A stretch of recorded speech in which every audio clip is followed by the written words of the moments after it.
Okay, the light spectra, really important concepts that the amount of light absorbed by water or transmitted by water varies depending on the type of light. And so you can see that water transmits the blue and some of the green, and then doesn't transmit the red very well. It's absorbing the red and orange wavelengths, okay? And so UV and blue and green light get transmitted by water, but not red or infrared very easily. And so this influences what lakes look like. So if you're a very oligotrophic lake, you're going to transmit that blue light to very deep depths, and that's going to give you a very blue hue. If you're a mesotrophic lake, you know, some productivity, kind of turquoise blue, you're going to transmit more of the green light, versus a very eutrophic lake, you're basically just going to look green, okay? So light transmission is a function of color for these different types of lakes.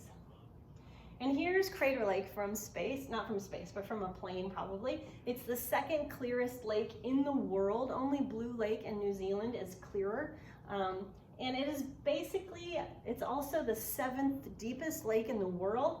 And if you go to the deep spots, you can just get almost it's like a pool of distilled water practically. And so oceanographers will bring their equipment to Crater Lake to calibrate it. Basically, they're like, where can I go to get, 500 feet of distilled water? Well, someplace like Crater Lake. So it's a really cool place. And this is called Wizard Island. You should all visit Crater Lake once we can all visit things like that.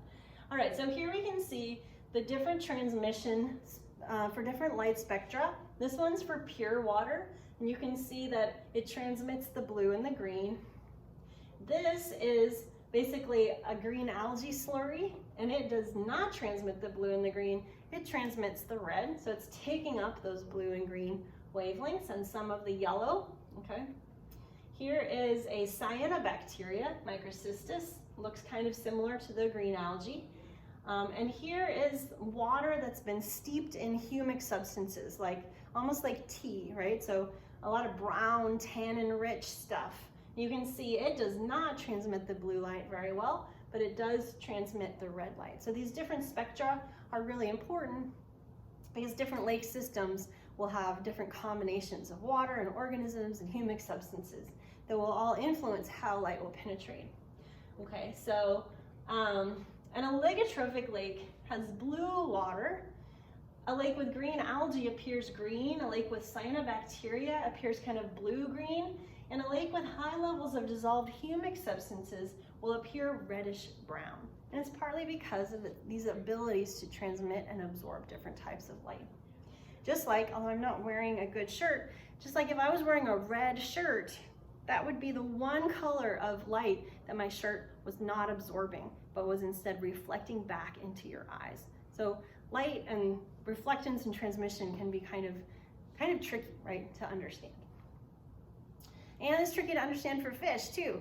So here are some common fish lures. This is what they look like in full spectrum light, like if you had them out here in the classroom.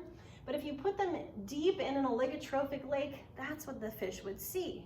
Okay, so some of the colors are turning almost black. The white doesn't look white. In fact, the white looks blue and the green looks yellow. It's kind of weird. If you put them in a mesotrophic lake, this one just goes all white, right? And the blue here really turns black.